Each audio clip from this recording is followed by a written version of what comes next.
Cuba-influenced policies, critics say, are responsible for Venezuela's chronic food and medicine shortages and hyperinflation in the oil-rich country.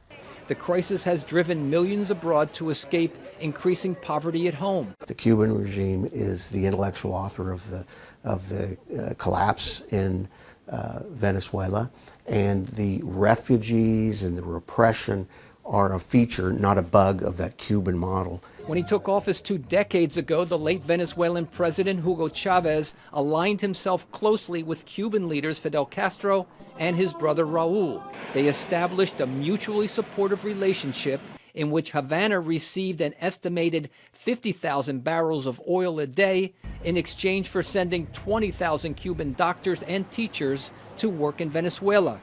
But President Trump says Cuba has also sent thousands of security personnel, military intelligence operatives, and political advisors to help Chavez's successor, Nicolas Maduro, maintain authoritarian control and subvert Venezuela's democratic process.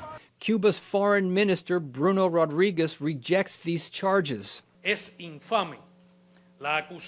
It's a vile accusation from the President of the United States when he says Cuba has a private army in Venezuela.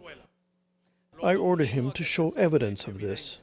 The human rights group Amnesty International this year documented the Maduro government's widespread use of security forces to murder, detain, and threaten political opponents and suppress growing public protests.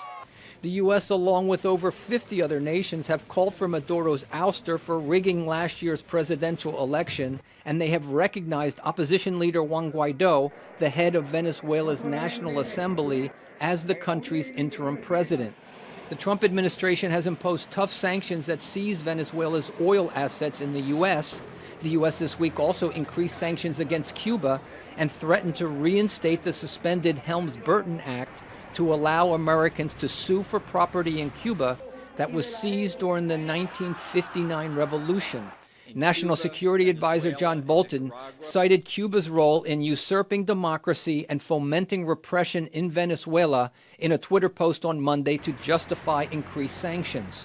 Trump's critics say his anti-communist strategy is more about appealing to Cuban voters in Florida, a key state for the president's possible re-election bid in 2020. Trump, in his calculations, he was looking to run for re-election, and Florida is a swing state, and you have a constituency there that wants to overthrow this government. There's no doubt about that. Even many conservative supporters of Trump's Cuba policy concede that many U.S. allies supporting Maduro's removal are not likely to back a wider effort against Havana.